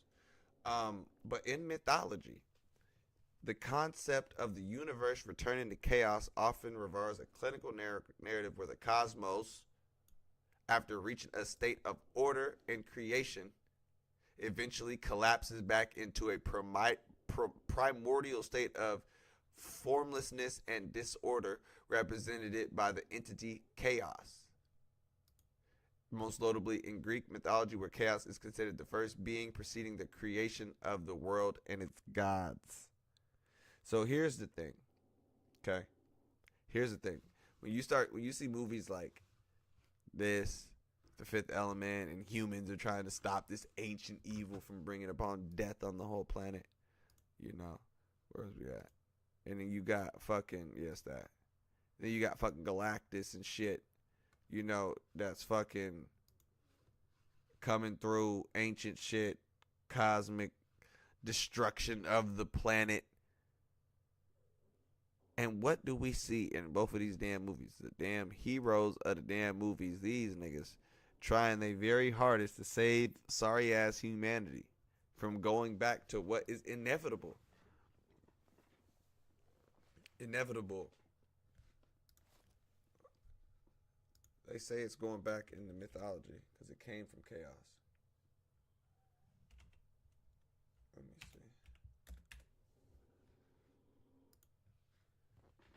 In Egyptian mythology, the concept of the universe returning to chaos is represented by the idea that at the end of time, everything will dissolve and form back to the primordial waters of Nu, a state of pure watery chaos, essentially returning to the state before creation, with the creator god Atum potentially merging back to his primeval sea as well.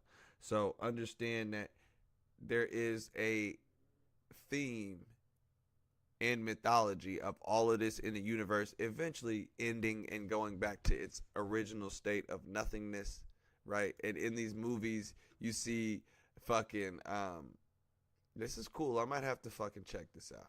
This website, sci-fi-moviezone.com.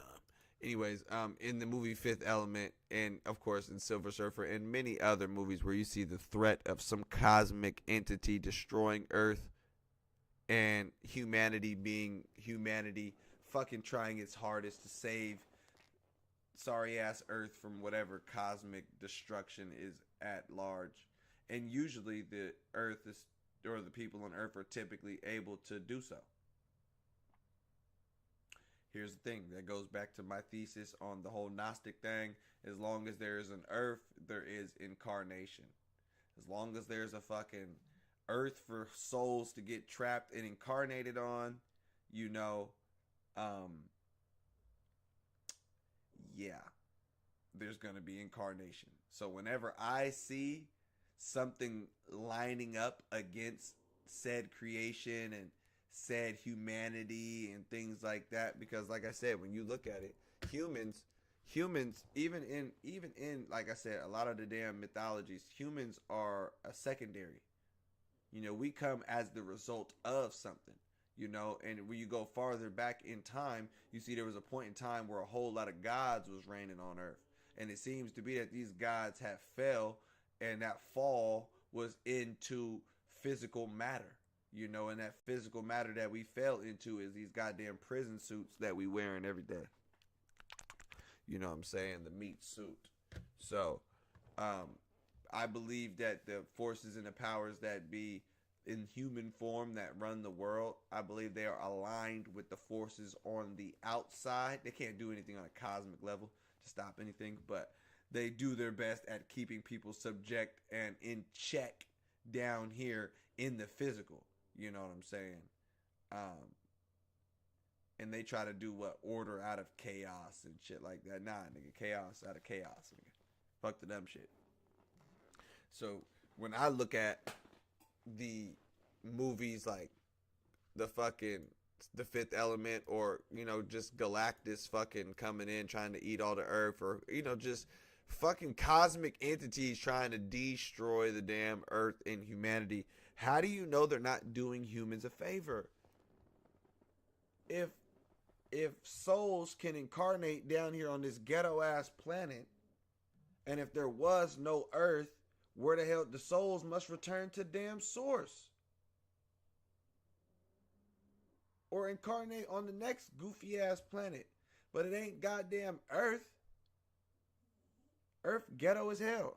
You guys see who's ruling this motherfucker right now? Ghetto as fuck. Chemtrails and fucking fluoride, chloride, and the goddamn water, GMO food, vaccines, all the shit. Gotta wake up, go to work, a whole bunch of bullshit. Earth is fucking ghetto. It's like, but humans, man. Fuck humans, nigga. Fuck humans, nigga. All the shit that we gotta do and go through and all the shit for the shit and all the shit is because of humans, nigga. Somebody told this human what to do, so he got mad, told that human what to do, and that human created some whole shit and told like 30 people to do, and now these motherfuckers own some whole warehouse, and now they telling everybody what to do. Everybody just telling everybody what to do, and everybody following what other people do and following what other people goddamn think. We got a whole goddamn world just based on followers and dogma. Humans are... Let's look at something.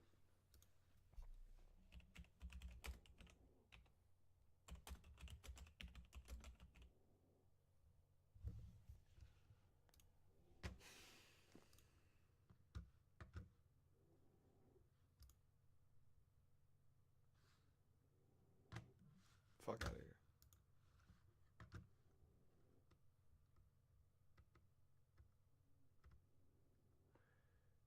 We're at the top of the fucking food chain. That's what I'm getting at, y'all. Fucking A. Oh, humans are the middle of the food chain, ranking between pigs and anchovies? What the fuck? See, this is just why I'm not listening to another ecologist. They're all fucking idiots. There is nothing on earth that has the divine spark of the great mother in them. Nothing. Only humans. So there's no fucking bottom of the fucking middle of the pack when it comes to the fucking food chain. What the fuck are these people talking about? That's what I'm talking about. That's what I'm fucking talking about. Anyways, yeah. When I look at all this, it's interesting. Looking at the mythology that they're able to lace into these fucking movies and shit and whatnot, and how they be having the bad characters. Like, you know, hold on, before I get out of here, because I only got about 5 minutes left, y'all, in my soul for y'all. But you know who was bringing this work to people in a female version?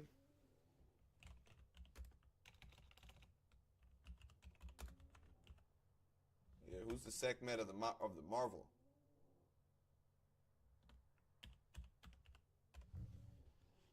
I'll show y'all who's the goddamn Sekhmet, the motherfucking Phoenix, y'all.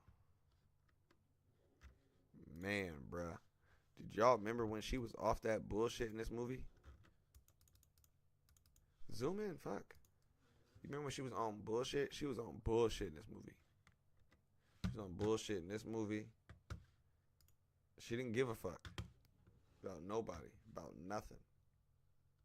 That's that Kali energy. Oh, shit. That's that Kali energy, cuz.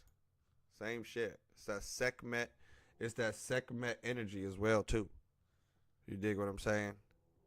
Sekhmet, Sekhmayat energy. So even then, Marvel knows they have to put in the damn female Destructos too. You know what I'm saying? The ones that gotta play both sides of the fence. Oh, she turned into Sekhmet, and then when she's cool, she turned back into Jean Grey. Blah blah blah.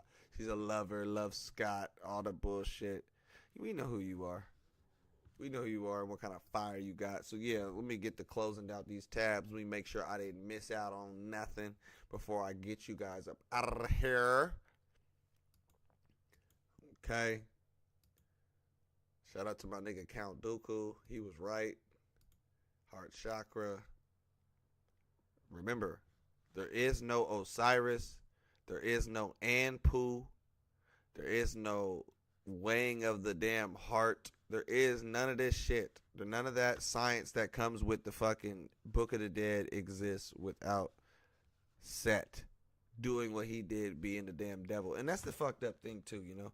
It's like, hey man, You gotta thank the devil. You wanna know why you gotta thank the devil?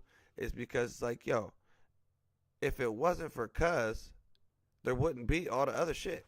There wouldn't be no bad shit to even be, looking and having hope for. So imagine life with nothing bad. And I'm a person that got some bad shit going on in life at times. But it's like, imagine it's like eating food cooked by somebody who don't use seasoning. You ever just had a bad day and you're like, fuck. Now imagine if you never had one of those.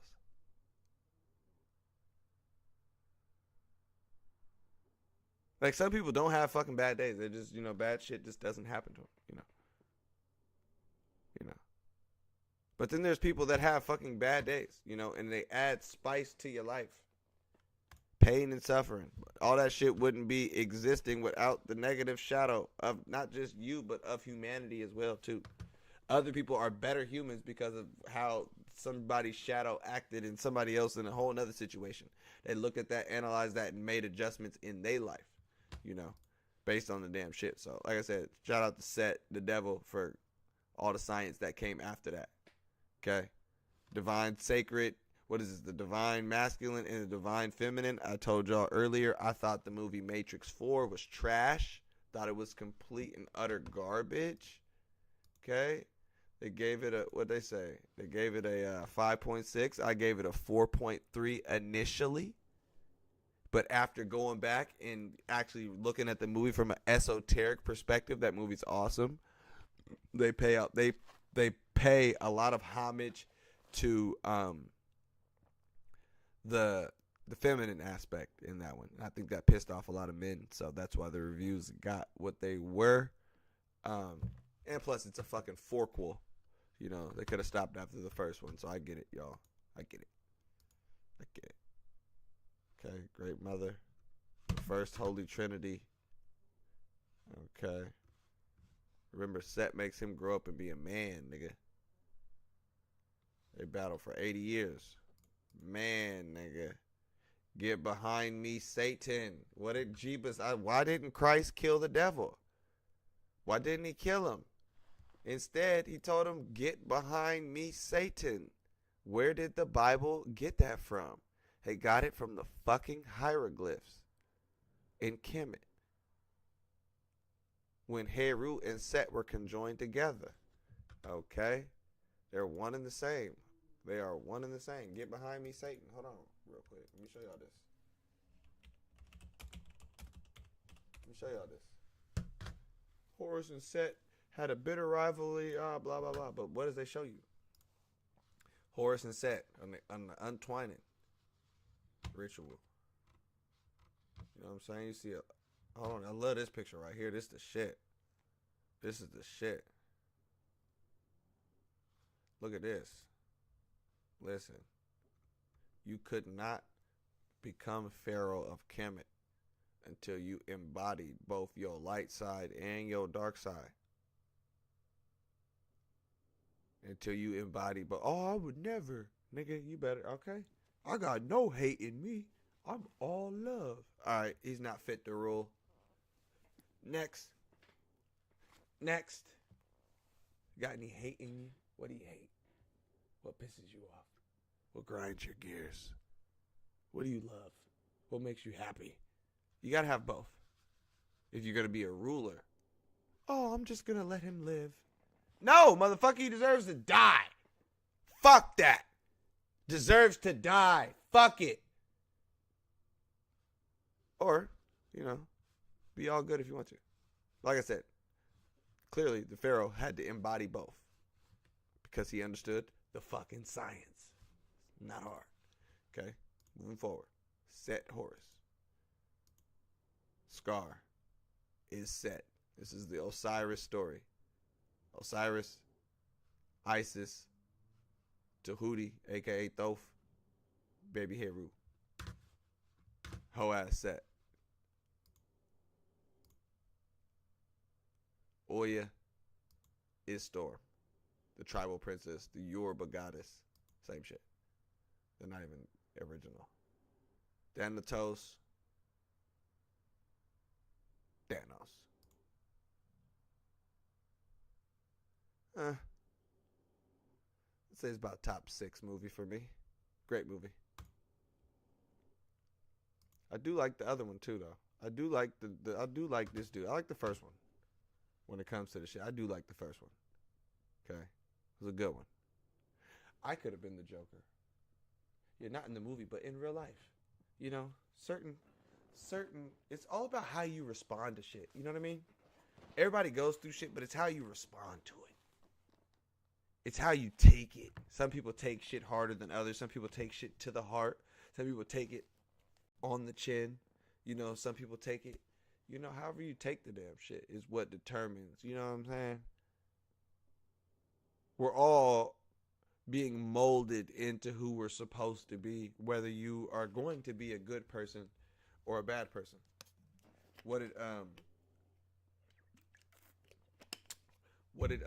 Harvey Dent say? He said something like, you either live long enough. What the fuck did he say? I don't want to fuck up the fucking quote. You either die a hero or live long enough to see yourself become the 7th season of Flash. But basically, it's to see yourself become a villain. Okay. Now, I've lived long enough to see myself become a villain. I love it. Because, hey, you look at who sides with the right side or what's the good side that's supposed to be. Yeah. Who's telling you that's the good side to begin with? That's question number 1. The reason why I'm on the damn villain side, because I realized the motherfuckers on, it's not really a villain, it's more of like an anti-hero type of thing, you know? You know, it's kind of like an anti-hero type of deal. Because, I mean, like, I don't have insurance. I don't have insurance on my cars. I know that's against the law. I don't care. So if a random ass fucking superhero was to, like, I don't know, throw some shit on my car and my whole shit was fucked, I would be anti-hero as a motherfucker. I would try to sue them bastards. I'd probably be like Lex Luthor and design some fucking kryptonite bullet and try to snipe one. Okay. Just is what it is, you know. So in the world, you see these motherfuckers who got the same goddamn, not superhero powers, but you know, they pretty much got power. I'm not a fan. I'm not a fan of the fake power that people have. You got the little badge to enforce it, or the fucking title to enforce the damn shit. Fuck you. I became the villain. I'm anti. Fuck it. Who gives a fuck?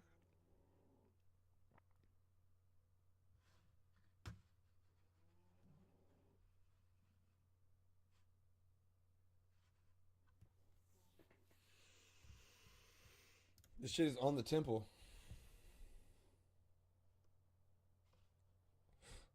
Get the fuck out of here.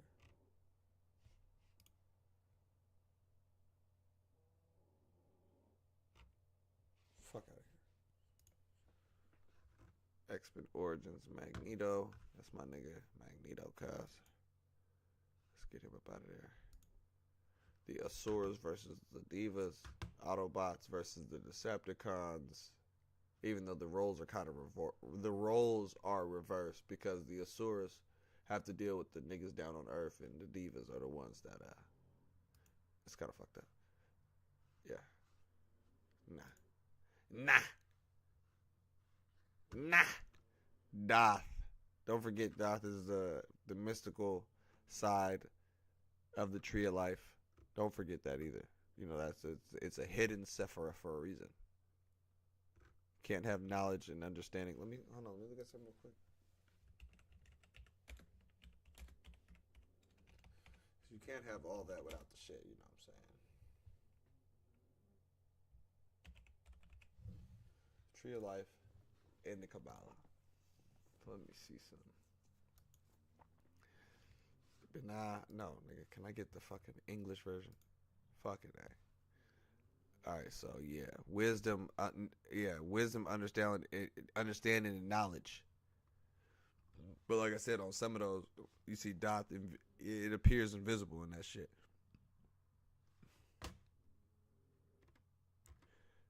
Straight like that. All right, y'all. I've been up since 3 o'clock in the fucking morning. Um, I appreciate y'all coming through and hollering and hanging with me. I'm gonna try to hop on this bitch in a couple of days. We're gonna deal with some more teachings on the soul. Okay. Um, for those that have fell in love with humanity and have fallen in love with this human meat sack that you're living in, I got some words for y'all. For those of y'all who are interested in learning about the origins of the soul, the purpose of the soul, and what we're, you know, doing down here on earth. There's some good ism in this Hermetica that we're gonna break down here.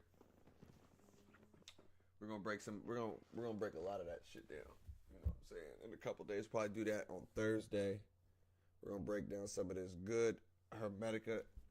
I want to say peace to all the gods in the chat. Peace to all the goddesses in the chat. Like the fucking video. Okay. Yeah, we'll be back in a couple days with some good soul work. All right. Peace to the